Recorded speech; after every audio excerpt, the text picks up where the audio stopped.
My F-Type has a major issue. And no, it's not mechanical. In fact, mechanically, it's fine. It's actually electronic, but not like catastrophically electronic, more just like vaguely annoying. So the Jaguar F-Type did not come with Apple CarPlay. And although that seems like a really stupid thing to miss in your car, genuinely, it really makes a difference when I'm driving. You see, when I'm driving normally, I have to have my phone propped up on the screen with Waze on there if I'm going somewhere that I don't know where I'm going. And look, Dubai roads change day to day, and sometimes you just need navigation to know where you're going. So it's an absolute pain not having Apple CarPlay. But today, we're changing that. I've watched a bunch of videos on YouTube, and I think I'll be able to do this myself. So I ordered a unit from AliExpress, and yesterday, it arrived. So let's get everything together and try and put Apple CarPlay in the Jag. Hi, I'm Gav, and if you're new here, I'm 30, I just got my driving license, and I bought a Jaguar F-Type as my first car. Let's go install. I've got my screwdriver, I've got my trim removal kits, and I have the Apple CarPlay unit. How hard could this be? Let's find out. So I don't know how well this is going to all translate into video. I'm trying my best here, but I've watched a few videos on this and it doesn't seem that complicated. So what we've got is our Chinese special AliExpress kit, which comes with a user manual, which I'm sure is going to be very easy to understand. That's our unit. I'm going to pop that down there. Is there anything else in the box? Probably should have done this before I got into the car. Wait. And this is our... Well, I don't know what this is. Okay, that's annoying. That's a new microphone. Okay, and these are all our cables. Now that looks like a... This looks like a cable for wiring up a USB aux and maybe a camera. Probably don't need. These are definitely the cables that we need. Very well labelled. Shall we have a look at the user manual? So, Jaguar F-Type 2013 to 2016, supposedly. We'll see about that. 8-inch. So this looks like there's a circuit board that needs to go in here, which is a bit different to the units that I've seen previously. Is it a capacitive screen or is it a resistive screen? All questions I don't know the answer to. Now, funny, at the top here it says, here's the dip settings of the Alfa Romeo car model. It's not an Alfa Romeo, is it? That could be fun. Well, let's start figuring this out, I guess.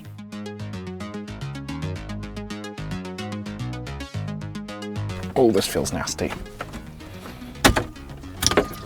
One bit of trim removed.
So here's where we're at currently. I've removed everything that needs to be removed. There was a fair few things that needed to be removed, which is quite fun. And also the adhesive on my center console has completely just come up. So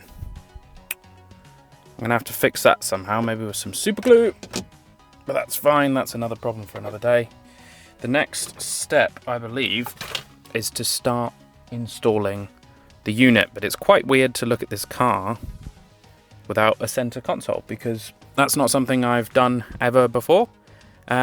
So let's carry on. I'm praying to God that I do not screw this up somehow, but we'll see. So back to the time lapse.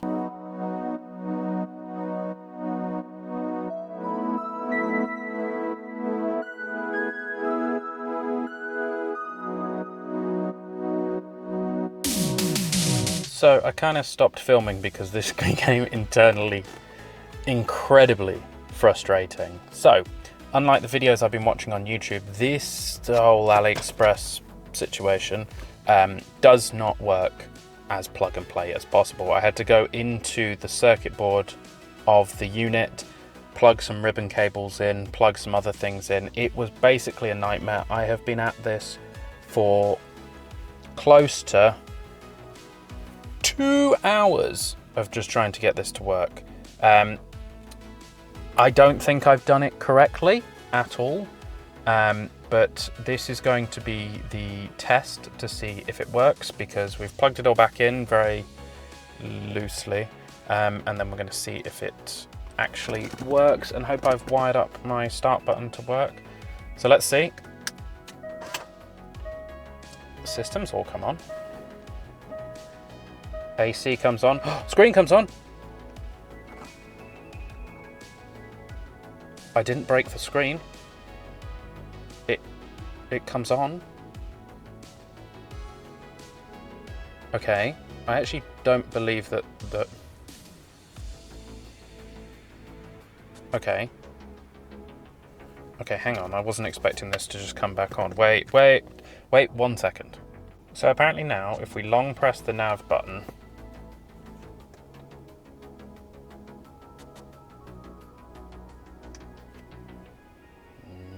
oh, no, the nav still comes up.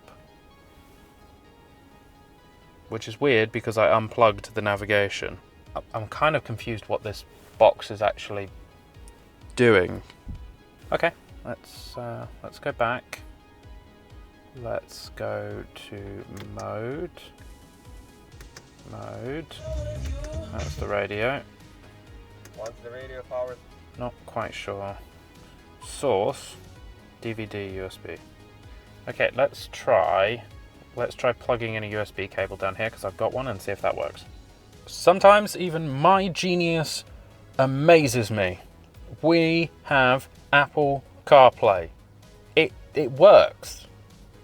I genuinely can't believe that it works. Now, night.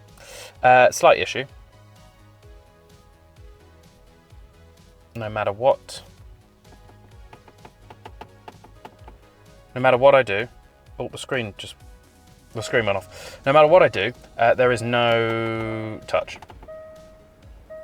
Which, I don't know if it's the worst thing in the world, because if I said I wanted to go to flat 12, for example, I do have the directions, but I just can't. So something tells me that I have screwed up and not hooked up the touchscreen properly, because it's definitely not working. So I'm going to try and fix that now, and hopefully we should have a screen. But this little box is working. I'm going to try something different, see if it works, and if it doesn't, we'll pull it all apart again. Yay! So that didn't quite go to plan, did it? I mean, I went in with the best intentions. I spent like 3.5 hours working on this Apple CarPlay mod, and I think I'd got it, as you saw, pretty close to being done. I just had to fix the touchscreen, and I knew how to do it, and I plugged in all the ribbon cables. And as I plugged it in, there was a faint smell of smoke. And I'm not going to lie, I panicked a little bit. Nothing was working, so I took it all apart. And one of the little microcontrollers, the little circuit boards from the AliExpress kit, was cooked. Like it had burnt to death. So, no Apple CarPlay, I guess. I mean, I think I've learned from this that I should just buy one from someone I've seen on YouTube instead of buying an AliExpress one. Hopefully I can get my money back from AliExpress because that wasn't an insignificant amount of money. In fact, let's talk about the cost. I was going to do this after it was all done, but we're not done today, so let's talk about cost. So I've been quoted by a company here to install Apple CarPlay, and they'd offered me a price of 2,200 dirhams, which is a lot of money for Apple CarPlay. I mean, it's very important, but it's still a lot of money. Now, I bought this AliExpress unit for 400 dirhams shipped, so an absolute bargain of a saving, except the fact that I'm now 400 dirhams down and I don't have Apple CarPlay. Yeah. I sent a message to my dad about this because I was updating him about how it was going and everything. And I just said, this is eternally frustrating because I've paid for this, I've waited it to come from China. I've been so excited to install it and make a video on it and everything. And he just said to me, that's one thing you'll learn about cars, is that they're frustrating. And they are, because, you know, I've never done all this before. So this is a learning block for me. I'm learning things and getting frustrated at the same time. So hopefully we'll have a video soon about me installing Apple CarPlay and it actually working for once. But until then, I guess not. So if you've enjoyed the journey so far, why not drop a subscribe, because we've got more videos of the Jag coming soon. And let me know if you'd like to see me do anything to the Jag, because I can definitely have a look at it. Thanks very much for watching. Goodbye.